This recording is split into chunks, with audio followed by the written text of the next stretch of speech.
3 gjëra, 3 cilësi. Ai I cili posedon e ka shijuar ëmbëlsinë e imanit. Me dasht Allahun dhe pejgamberin sallallahu alaihi wasallam më shumë se çdo kan tjetër. Kush është çdo kush tjetër, për këtë gjë Allahu azza wa jall zbriti provim. A kemi shijuar kënaqësinë e ibadetit? A na është kënaq shpirti, zemra në ibadetet tona ndaj Allahut azza wa jall? Dhe kur do të vijë ai rekati I fundit që në fund të themi elhamdulillah u kry. Debati kryesor I cili ka mbetur me atë kohë dhe këtë kohë është 8-20. إن الحمد لله نحمده تعالى ونستعينه ونستغفره ونعوذ بالله من شرور أنفسنا ومن سيئات أعمالنا من يهده الله فهو المهتد ومن يضلل فلا هادي له وأشهد أن لا إله إلا الله وحده لا شريك له وأشهد أن محمدًا عبده ورسوله اللهم صل على محمد وعلى آل محمد كما صليت على إبراهيم وعلى آل إبراهيم إنك حميد مجيد اللهم بارك على محمد وعلى آل محمد كما باركت على إبراهيم وعلى آل إبراهيم إنك حميد مجيد Falënderimi takon Allahu subhanahu wa ta'ala, atë falenderojmë dhe vetëm prej Tij ndihmë dhe falje kërkojmë. Salavatet dhe selamet tona ja dërgojmë dashurit ton Muhammedit sallallahu alaihi wasallam, familjes tij, shokëve të tij dhe gjithë atyre që e pasojnë në rrugën e tij deri në ditën e gjykimit. Vëllezër të nderuar, jemi duke kaluar në këto qaste të adhurimit, në këto momente të një muaji të bekuar, në ditë me vlera të mëdhaja, në net të shtrenjta për secilin prej nesh, jemi duke u munduar që t'i realizojmë adhurimet e ndryshme ndaj Allahut azza wa jall, duke e falur namazin, duke agjeruar Ramazanin, duke lexuar Kur'an, duke bë dhikr, duke bë dua, duke bë ibadete të ndryshme. Elusim Allahun azza wa jall që Allahu gjitha ibadetet tona të na I pranon. Nuk ka dyshim se ne si musliman do të mundohemi që t'i realizojmë ibadetet tona, sidomos ato obligative, po pastaj edhe ibadete vullnetare, ne do të mundohemi që ta adhurojmë Allahun azza wa jall. Mirë, po pyetja e cila parashtrohet sot është një pyetje se cili duhet t'i ja ban vetvetes, se cili duhet t'i ja parashtron vetvetes, se cili duhet të ndalet me vetveten në lidhje me këtë pyetje.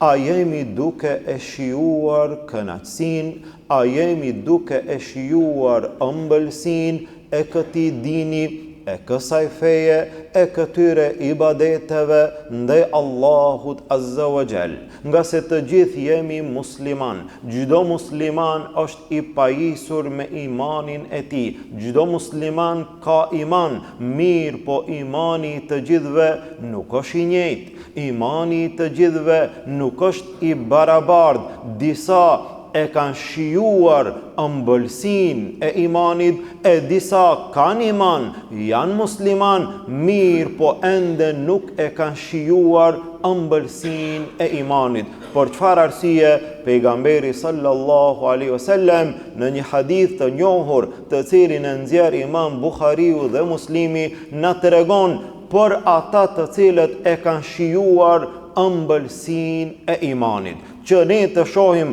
a thua vallë, a jemi prej tyre apo nuk jemi prej tyre? Nëse jemi prej tyre, të mundohemi ta shijojmë këtë din edhe më shumë. E nëse nuk jemi prej atyre, atëherë të mundohemi të arrijmë në shkallën e tyre. Kush janë ata?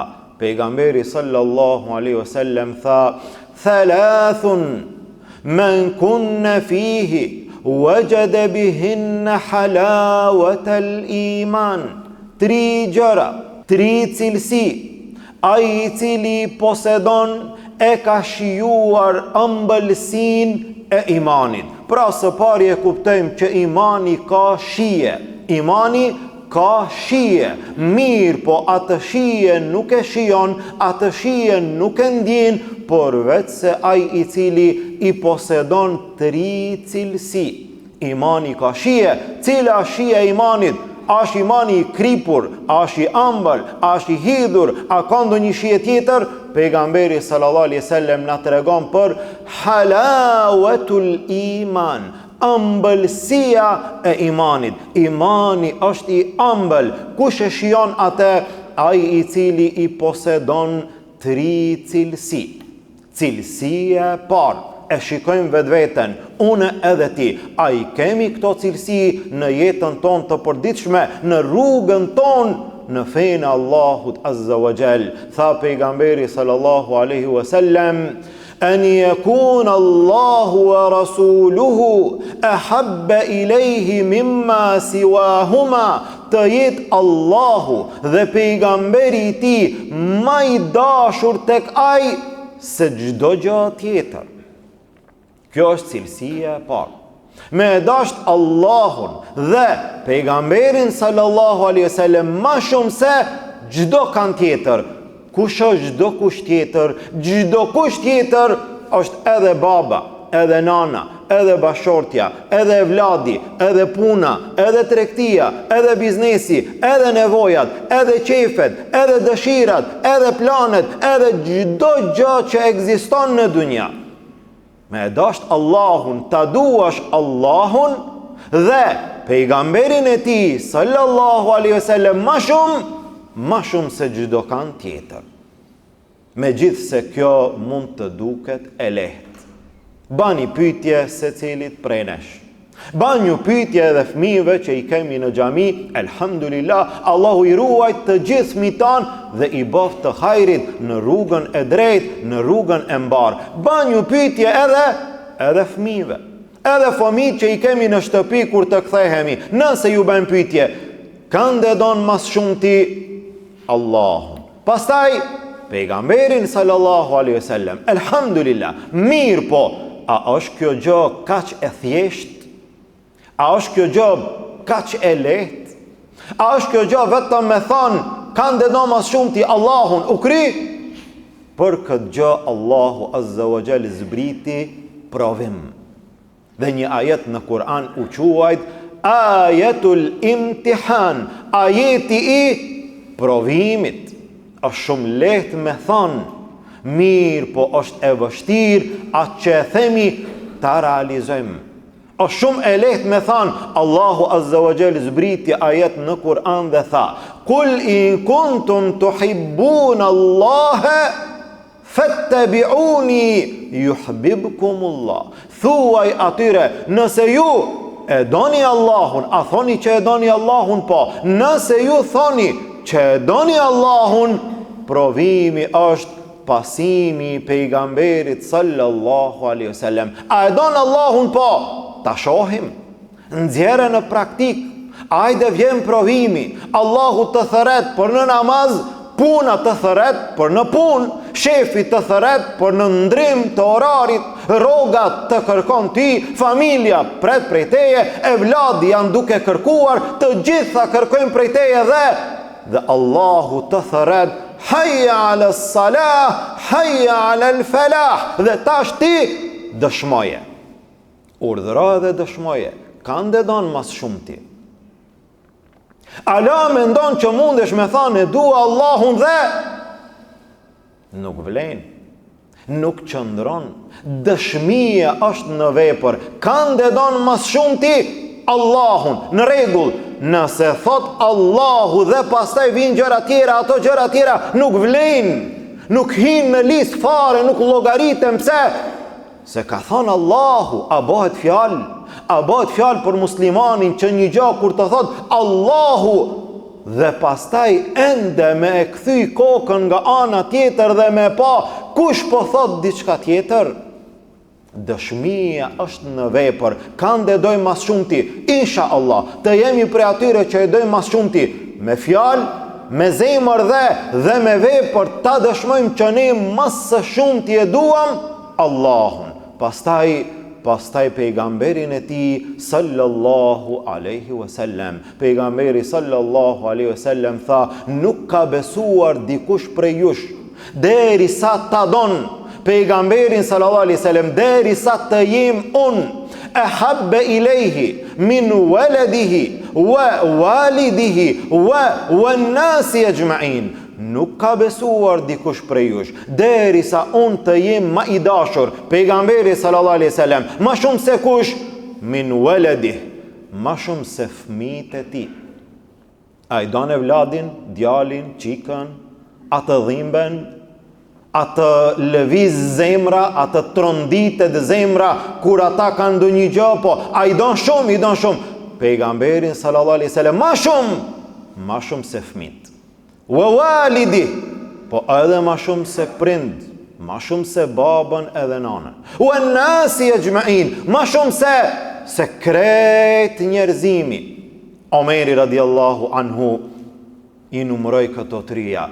Tha: "Ja Rasul Allah, unë e dua ti, pasha Allahun, unë e dua ti, ma shumë se krejt, ma shumë se fëmijët, ma shumë se familja, ma shumë se prind, ma shumë se çdo kan tjetër, përveç vetvetes." Sa të sinqert kanë qenë këta burra, sa të drejt, sa real kanë qenë këta burra. Ti du ma shumë se krejt, ama kur tham, unë e tham tamam, unë dua ma shumë se krejt, ma shumë se fëmijët, ma shumë se familja, ma shumë se prind, ma shumë se çdo kan tjetër, përveç vetvetes. A themi ne kështu? Ja, be nuk diskutohet. Ne as vetvete, në fjalë. Omeri radiallahu anhu shumë i sinqert: "Ja Rasul Allah, unë ty dua ma shumë se krejt, përveç vetvetes." Pejgamberi sallallahu alaihi wasallam tha: "Jo Omer, as vetveten." Subhanallah, kjo është ajo e cila kërkohet, as vetveten me dasht ma shumë se pejgamberi sallallahu alaihi wasallam. Çka nënkupton? Nënkupton që kur të vjen vetvetja edhe pejgamberi sallallahu alaihi wasallam, kujt i japin përparësi? Pejgamberi sallallahu alaihi wasallam. Omeri radiallahu anhu analizoi në sekonda, meditoi në momente të shkurta. Mirë, unë e dua vetveten. Çka kërkon vetvetja prej meje?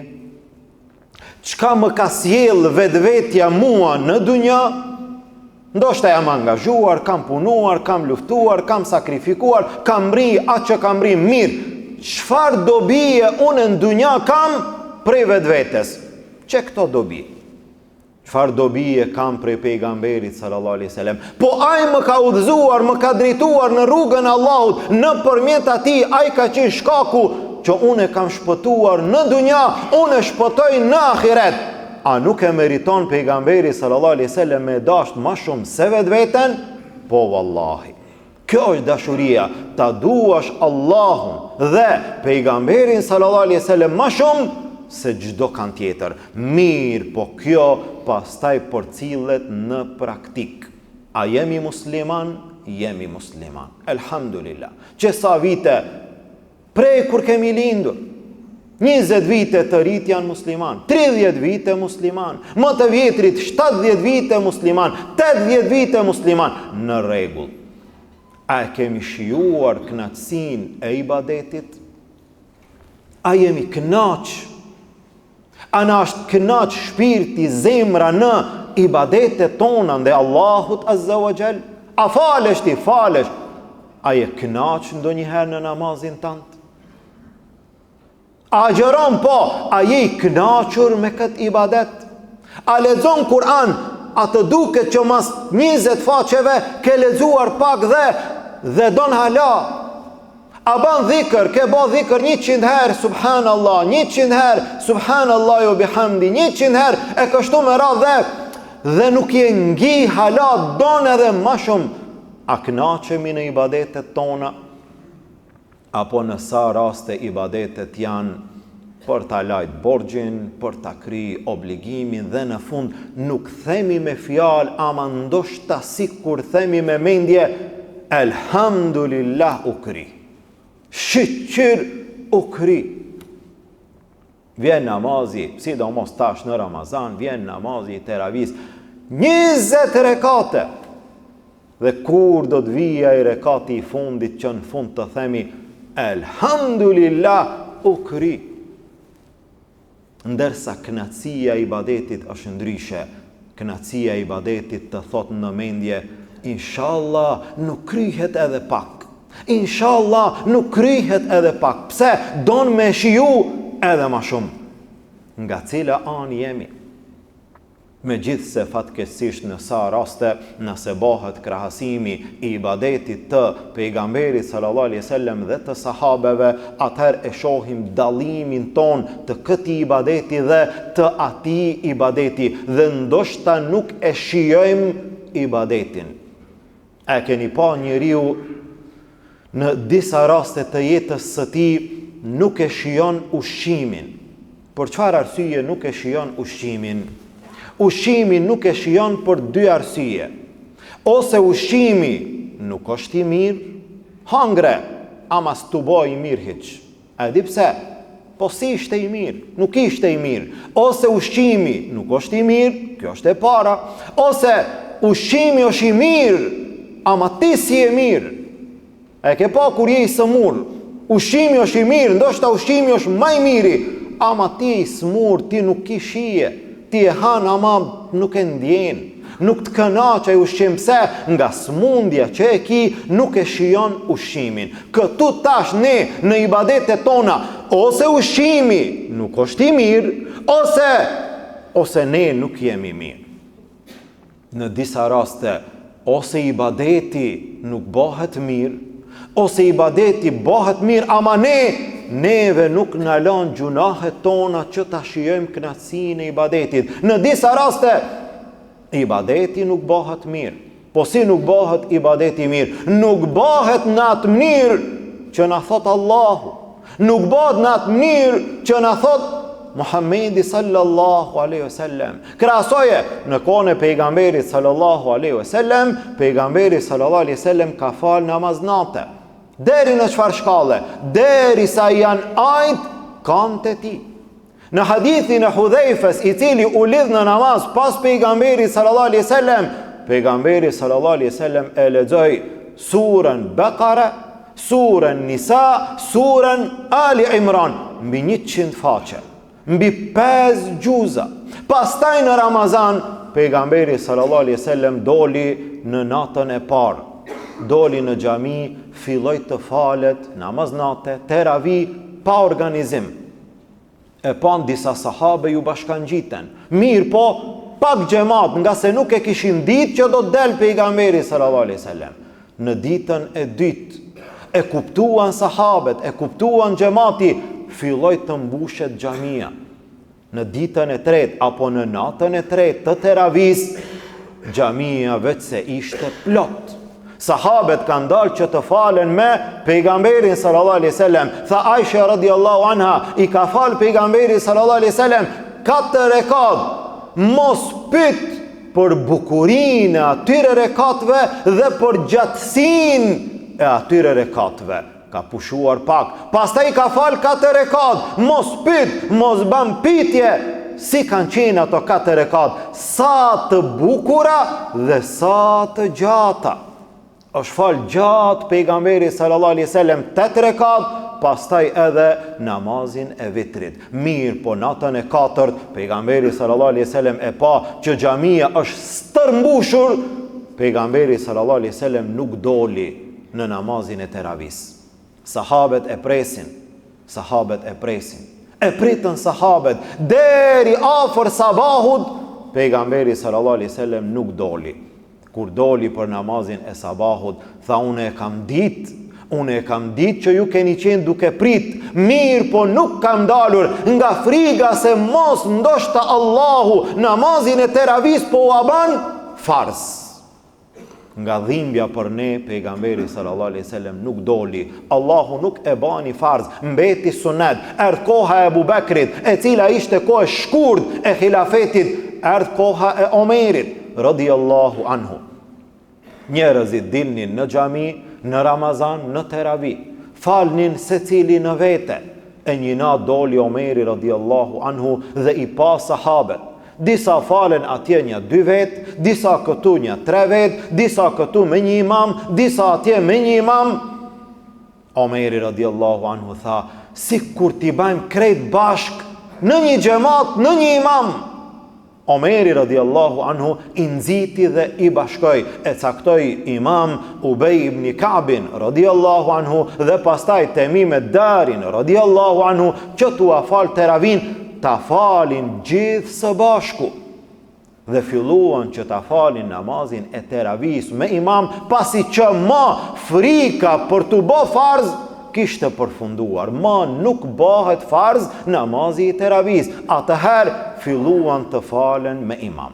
Mirë po, nga gjatësia e madhe, sikur Omerit radhiyallahu anhu ju duk që njerëzit po lodhen, po ju bëhet e vështirë, 8 rekat, ama shumë gjatë.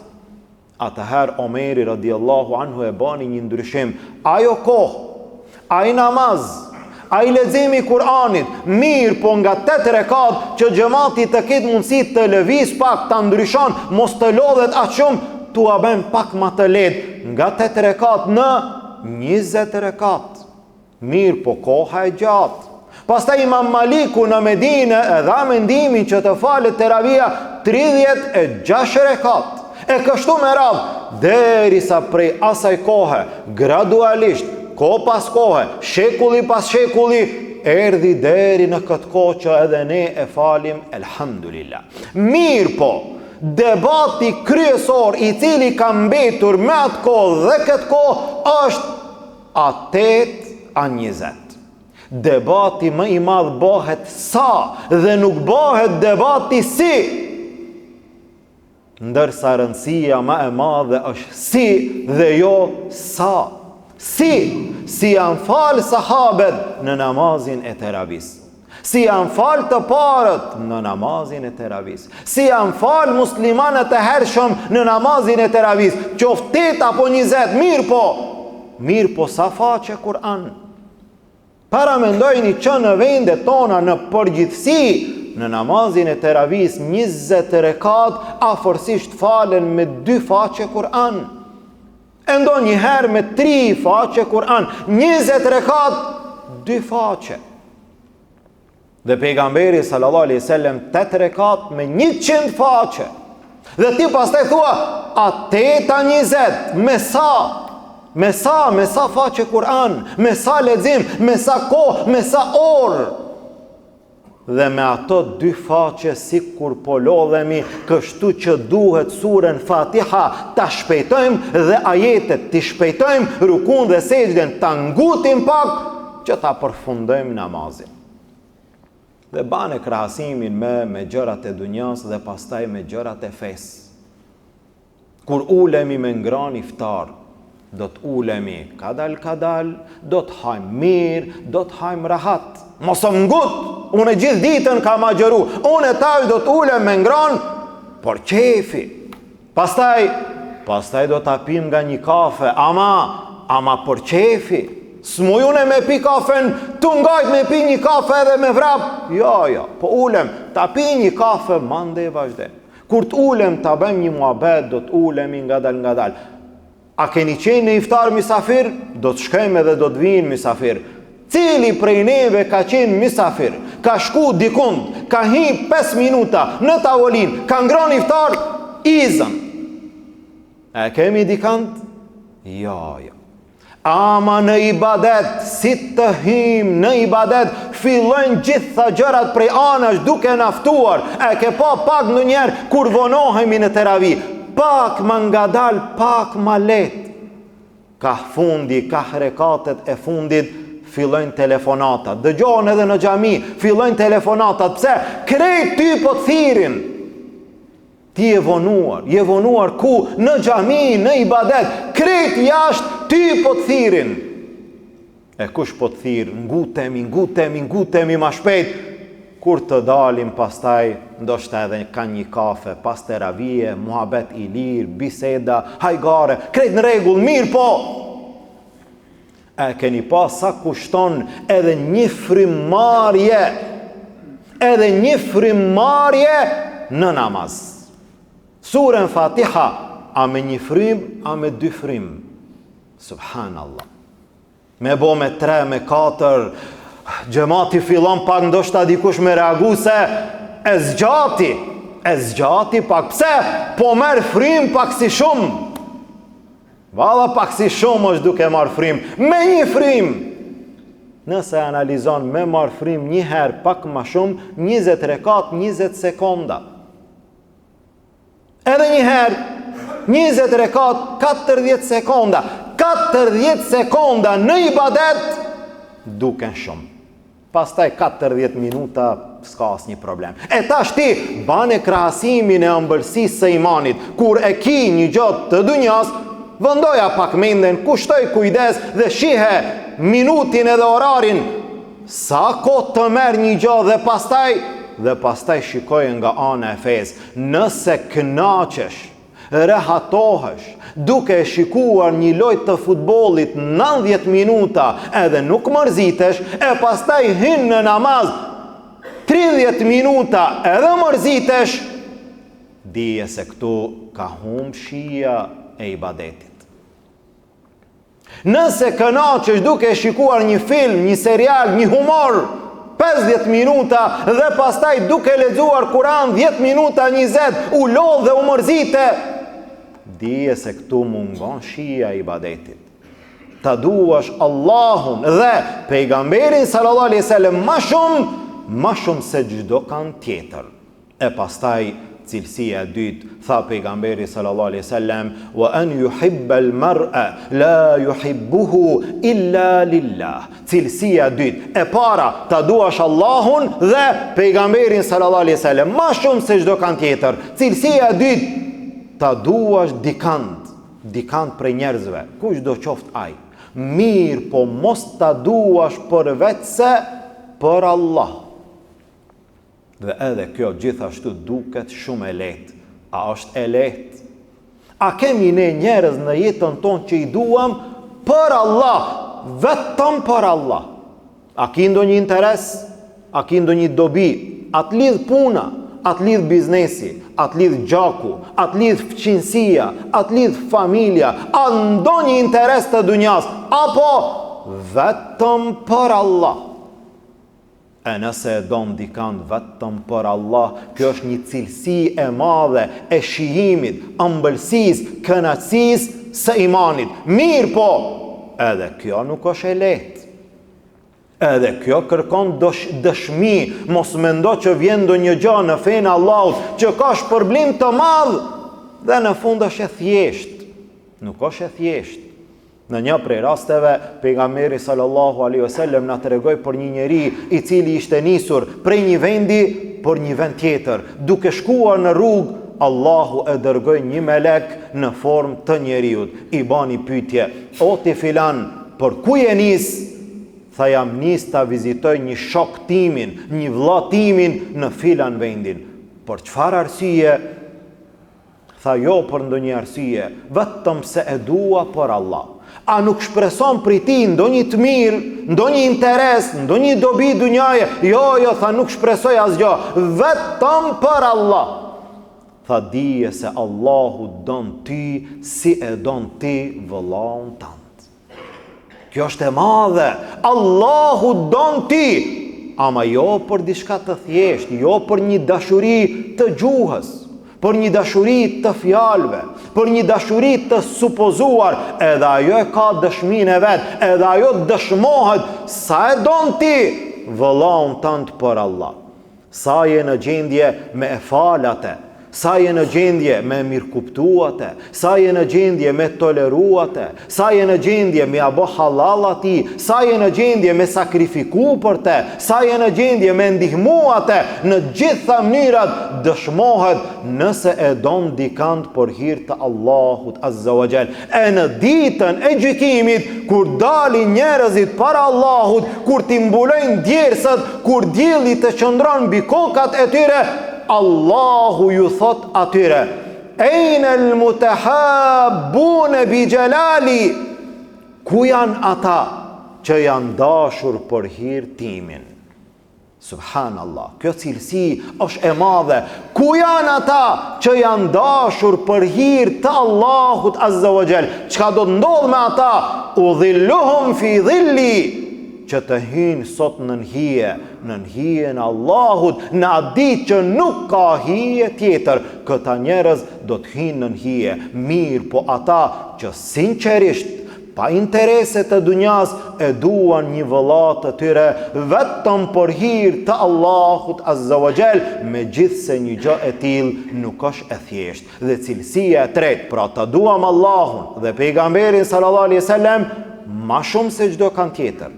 Cilësia e dytë, të duam dikant vetëm për hir të Allahut. Cilësia e tretë, wa an yakraha an yauda fil kufri ba'da an anqadhahu Allahu minhu, kama yakrahu an yuqdhafa fi an-nar. Të ketë frikë, të urren që të kthehet në kufër, pasi që Allahu e ka udhëzuar në Islam, ashtu siç e urren të hudhet në zjarr. Dhe elhamdulillah, një cilësi e tillë mendojmë që është në mesin e muslimanëve, në shumicën apo në gjithë besimtarët. Me të thënë, ose do të kthehesh në kufër, ose do të hudhesh në zjarr. Cilën e zgjedh ti? Ose do të mbitesh, ose do të vritesh, ose do ta largosh, do ta ndryshosh fenë tënde. Ose do të bëhesh jo musliman, ose do të hudhesh në dënimin e zullumqarëve, në dënimin e njerëzve. Cilën e zgjedh ti? Ai i cili e zgjedh Islamin, e zgjedh imanin, para çdo sprove, ai e ka shijuar ëmbëlsinë e imanit. Dhe kështu ndodhi me sahabët, me ata të cilët e pranuan Islamin. Hinë në Islam, mirë, po jo vetëm kaq, e shijuan ëmbëlsin. Ai i cili e shijon ëmbëlsinë e imanit një herë në jetën e tij, ai ma nuk kthehet mbrapa. Ai i cili e shet dritën, ai mos mundet me jetu në terr. Ai i cili e shet kënaqësinë e kësaj feje, ai ma nuk mund të kthehet në idhujtari, nuk mund të kthehet në kufër, ai nuk mund të jeton pa la ilaha illa Allah. Dhe nëse i thuhet atij që ta prish këtë fjalë, që ta lën këtë fjalë, që të largohet prej kësaj fjale, apo të hudhet në zjarr, ai më së pari, më së miri e duron zjarrin se sa të largohet nga dini Allahut Azza wa Jall. Dhe kështu ishin sahabët. Kështu ndodhi me Sumejën radhiyallahu anha, ishte grua. I thanë, ose leje fenë Muhammedit sallallahu alaihi wasallam, ose do të vritesh njënën. Ose lere fenë, ose do të vritesh. Sumeja radhiyallahu anha e zgjodhi që të vritet, që të mbitet. Mirë, po ta lën Islamin asnjëherë.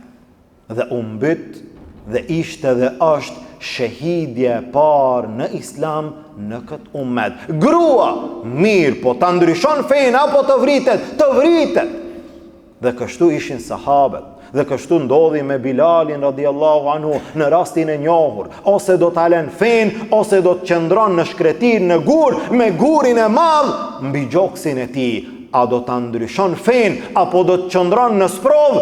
Bilali thonte, ahadun ahad, ahadun ahad.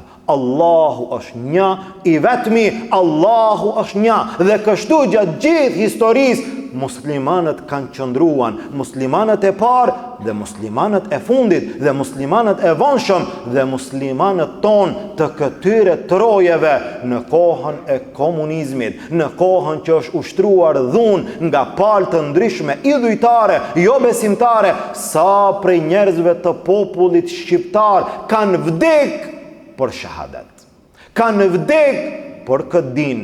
Dhe elhamdulillah mendojmë që një pjesë e madhe apo gjithë apo secili i cili e ka shijuar ëmbëlsinë e imanit është në gjendje më para të vdes se sa ta ndryshon fenë. Allahu na ruaj. Ai i cili e ka këtë cilësi, ai gjithashtu e ka shijuar ëmbëlsinë e imanit. Pra pejgamberi sallallahu alaihi wasallam na tregon në këtë hadith, ai i cili i posedon këto tri cilësi e ka shijuar ëmbëlsinë e imanit. Nëse i kemi, ti kultivojmë edhe më shumë. Nëse nuk i kemi, të mundohemi ti arrim ato tri cilësitë e ëmbëlsisë së imanit. Ta duash Allahun dhe pejgamberin e tij më shumë se çdo kan tjetër. Cilësia e dytë, ta duash dikant për asnjë gjë tjetër përveç se për hir të Allahut. Cilësia e tretë, të urresh të kthehesh në kufër ashtu siç e urren të hudhesh në zjarr. Ne elusim Allahun azza wa jall, Allahu të na bën prej atyre që e shijojmë kënaqësinë e imanit, e shijojmë ëmbëlsinë e imanit. Allahu të na pajis me këto tri cilësi, ta duam Allahun dhe pejgamberin e tij më shumë se çdo kan tjetër. Ta duam njëri tjetrin vetëm për hir të Allahut, të kemi frikë, të ruhemi, ta urrejmë që të kthehemi në kufër ashtu siç e urrejmë të hudhemi në zjarr. Elusim Allahun azza wa jall, Allahu ibadetet tona të na pranon. Allahu të na pranon namazin ton, agjërimin ton, hatmet tona, duat tona, çdo ibadet Allahu të na pranon. Gjunahet tona të na fal dhe të na pastron, nga dënimi i tij të na shpëton, në Jannatul Firdaus të na bashkon. Amin. Walhamdulillahi rabbil alamin. Wa subhanaka Allahumma bihamdik ashhadu an la ilaha illa ant astaghfiruka wa atubu ilayk.